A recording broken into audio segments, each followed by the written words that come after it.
Hello everybody, my name is Igor and I'll be reviewing my EDC stuff on this channel. It will mostly be watches, pocket knives and flashlights. But today I'm gonna start with a watch. This is a Seiko SKX009. And this is my first mechanical watch that got me into this hobby. I bought it more than 10 years ago and it still runs very well without any service. The movement in it is 7S26, which is automatic without any manual wind feature or hacking.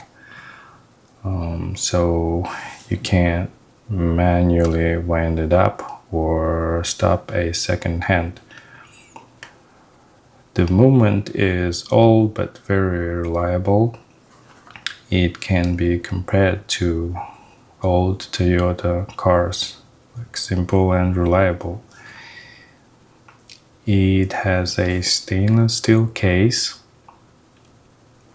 a screw-down crown, a Seiko Hardlex scratch-resistant crystal, and a bi-directional bezel. This model came with either a stainless steel bracelet or a rubber band. I got mine on a bracelet, but I don't wear the bracelet because I don't like it. I wear it on a NATO strap. The water resistance on this watch is rated at 200 meters and it's a ISO certified diver watch. There is also a SKX007 with a black bezel and a SKX013, which is smaller. This one is SKX009 with a Pepsi colored bezel. The case measures at 42 millimeters and lock to lock is 45.5 millimeters. And it's 13 millimeters thick, so it's quite thick. The strap is 22 millimeters size. It wears smaller than it is because of the short lock-to-lock measurements, I guess. I would say it wears like 39 or 40 millimeter watch.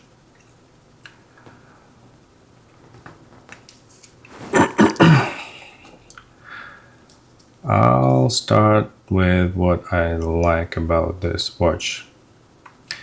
I like the dimensions, although I prefer watches a little slimmer. I like the design of this watch a lot. It wears very nicely. It's very durable. I like the logo wave on the case back. I can probably show you that.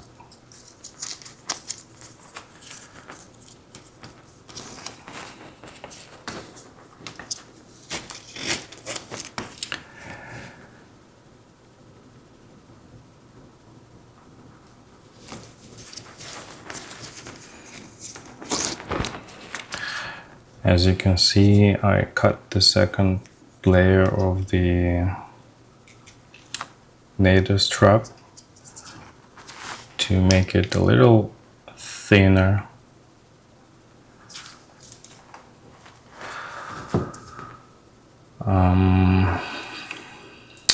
I like that it is an ISO certified 200 meters diver watch, it feels a little better because you can probably trust it more than just a regular, not ISO certified diver watch.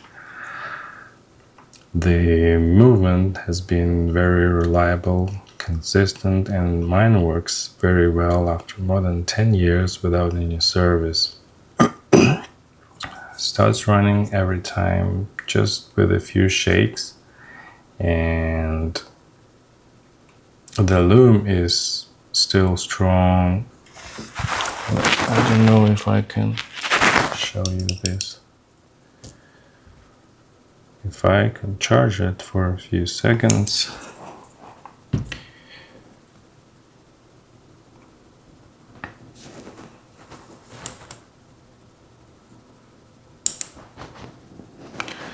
No, I think it needs to be dark in here.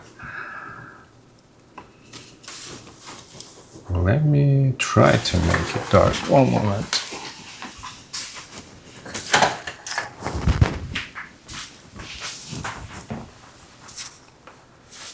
Is it dark enough?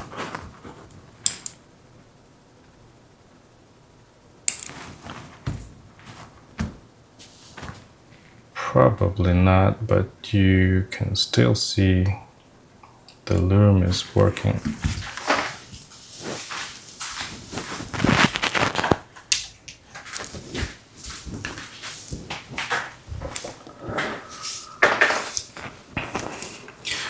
It looks very good on the wrist.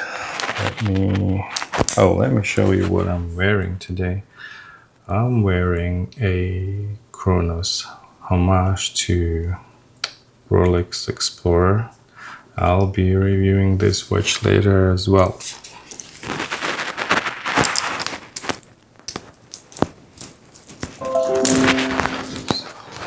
Let me put this on.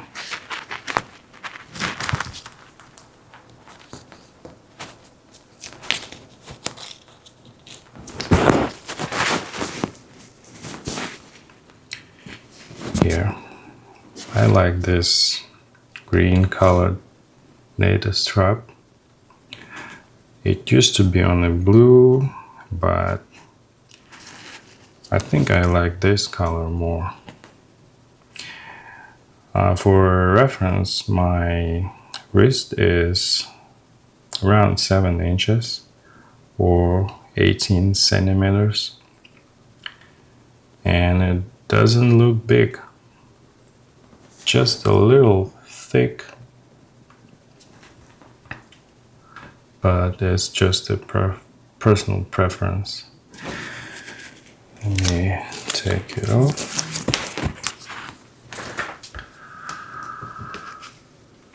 So I bought this watch for around 200 pounds when I was in the UK, and that was a very good value for money.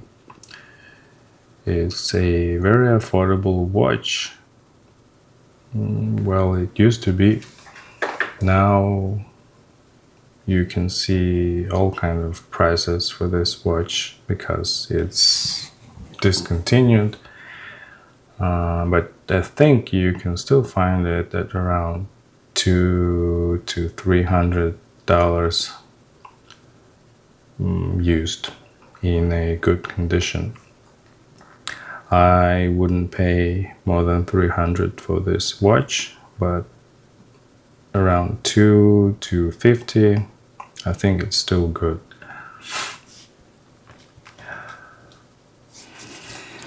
Overall, yeah, I really like this watch, and let's go to what I don't like about this watch. My watch has already a tiny scratch on it. I don't think if you can see it, you can probably see it. It's right here. because it's a mineral or Hardlex crystal. I wish it had a sapphire crystal. I might change it with one in the future. We'll see.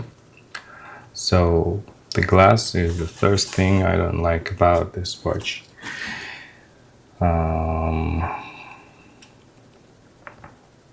Maybe for some people Hardlex is better because it's more shatter resistant than a sapphire glass, but for me it's better to have less scratches on the crystal, so I prefer sapphire.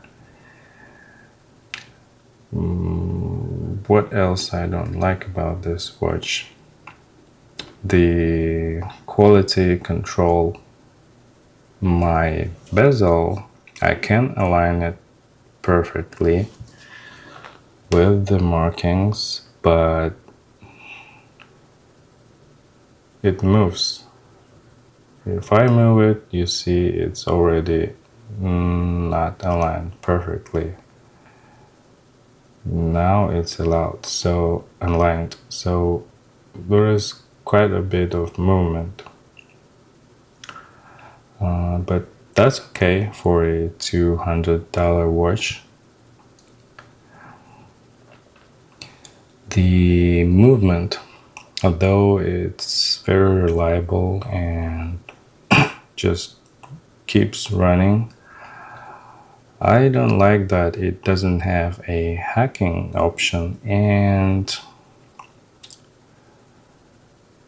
the manual winding, because I have about 20 or more watches, and I'm lazy to wind them up before I wear it. And this one has day and date, so if I don't wear it and just keep it on the table, I'll need to shake it, and then I'll need to set the day, the time, and the date on it. That's why I bought a watch winder, so I keep it there. So yeah, I don't like that this movement doesn't have these features, but I can also replace it with a different movement that has these features. Might do it in the future, or I might buy a used one, a second one, and we'll mod that one and keep this one stock.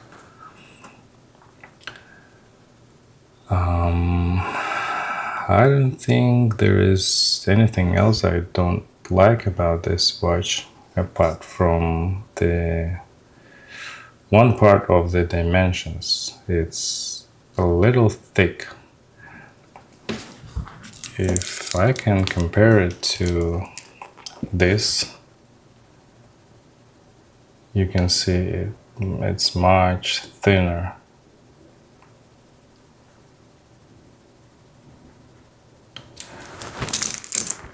So lately I started liking thinner watches.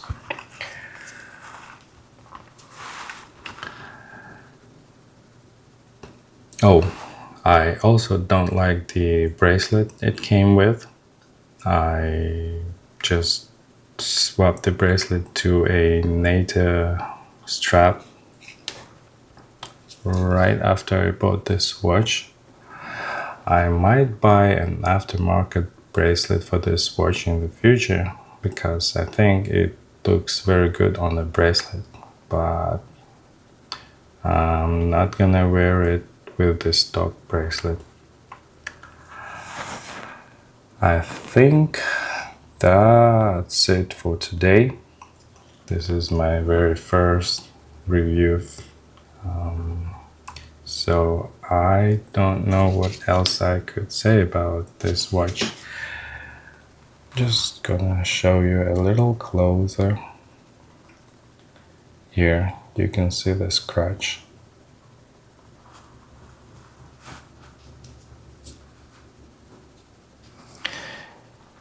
I really like this watch. I might even review some of my pens. We'll see.